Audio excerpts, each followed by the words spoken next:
आगे चलकर जो ग्रेट एप्स हैं, और ग्रेट एप्स का मतलब है चिंपांजी जैसे होता है, उस तरह के जो जीव है जो मनुष्य के काफी नजदीकी जीव माने जाते हैं लेकिन पेड़ पे रहते हैं, चार पैर पे चलते हैं, वो ग्रेट एप्स हैं जो प्राइमेट से एक तरफ निकल गए।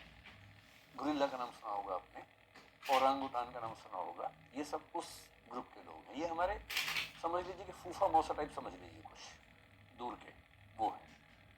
कभी जाए चिड़ियाघर तो उनको फूफा जी बोले प्रणाम करना है, ऐसे पत्थर नहीं मारना है, वो फूफा जी है दूर के रिश्ते में। जो दूसरी परंपरा थी, इस परंपरा में क्या हुआ कि ये जो स्पीशीज थी ये धीरे धीरे पेड़ों से उतरकर जमीन पे आ गई, चार पैर से दो पैर पे आ गई। इसको बाइपेडलिज्म बोलते हैं। दो पैर वाले जीव पहली बार दुनिया में हुए, दो पैर। मनुष्य के इतिहास का सबसे बड़ा टर्निंग पॉइंट है दो हाथ का फ्री हो जाना। चार से चल रहे थे, दो फ्री हो गए, क्या करें? इन दो हाथों में पूरी कल्चर, पूरी इंडस्ट्री, पूरी सिविलाइजेशन खड़ी कर दी। ये दो हाथ ना होते चले रहे होते इससे हम अभी। सबसे बड़ा टर्निंग पॉइंट है हमारा चार से दो पैर पे आ जाना। जब दो पैर पे आ गए तो ये सीधे खड़े हुए, इनको दूर तक दिखने लगा, दूर तक घास दिखने लगी, दूर तक पेड़ दिखने लगे, कहाँ खा सकते हैं, डेवलप होने लगे। भागने में अच्छे नहीं थे, इनको हराना बहुत आसान था। जो बाकी स्पीशीज थी इनका शिकार आराम से करती थी, तो एक समय के बाद झुंड में भी रहने लगे। लेकिन सबसे जो बड़ी बात हुई, इनके ब्रेन का डेवलपमेंट होना शुरू हुआ, इनका ब्रेन का साइज बड़ा होने लगा। और ये होते होते आपने दो तीन नाम सुने होंगे। एक नाम सुना होगा ऑस्ट्रेलोपिथेकस, ये शब्द सुने कभी? करीब 30 लाख साल का दौर इसका चला, ऑस्ट्रेलोपिथेकस, जिसका बेसिक मतलब साउथ का जो एक क्रीचर था। आपने निएंडरथल का एक नाम सुना होगा। निएंडरथल जो था वो पूरी हिस्ट्री में आज तक सबसे बड़े ब्रेन वाला स्पीशीज हुआ, बाद में खत्म हो गया, ऑस्ट्रेलोपिथेकस भी खत्म हो गया। और करते करते 25 लाख साल पहले आज से एक स्ट्रक्चर बना जिसको बोलते हैं होमो हैबिलिस। होमो शब्द सुनते ही समझ जाइए कि अपना नजदीक का रिश्तेदार है। ये हमारी स्पीशीज की शुरुआत होनी शुरू हो गई है।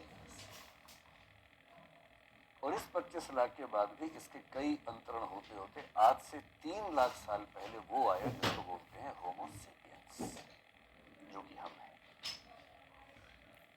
इस पूरे ब्रह्मांड के इतिहास में 370 करोड़ के जीवन के इतिहास में हमारा समय कुल मिलाकर 3 लाख साल का है होमो सेपियंस के तौर पर।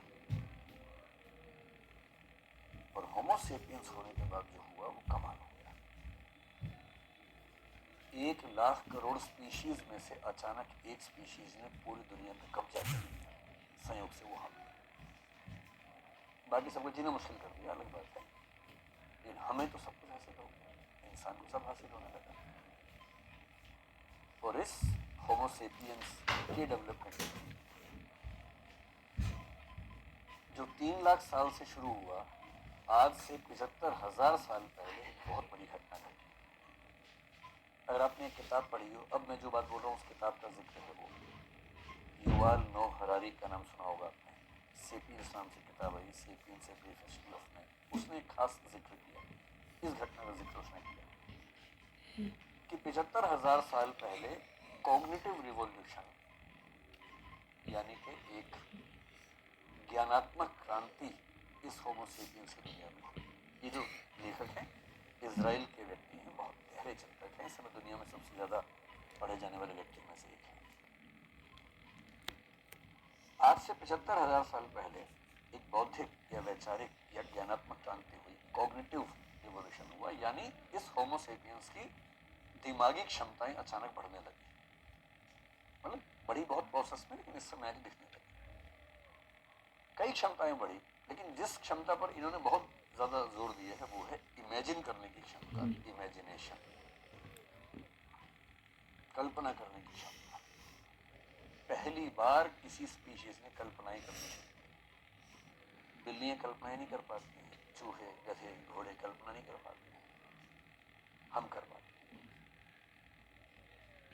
हम कुछ भी कल्पना कर सकते हैं, हम परलोक की कल्पना कर सकते हैं, ईश्वर की कर सकते हैं, आत्मा की कर सकते हैं, पुनर्जन्म की कर सकते हैं, स्वर्ग की कर सकते हैं, नरक की कर सकते हैं, भूत प्रेत की कल्पना कर सकते हैं,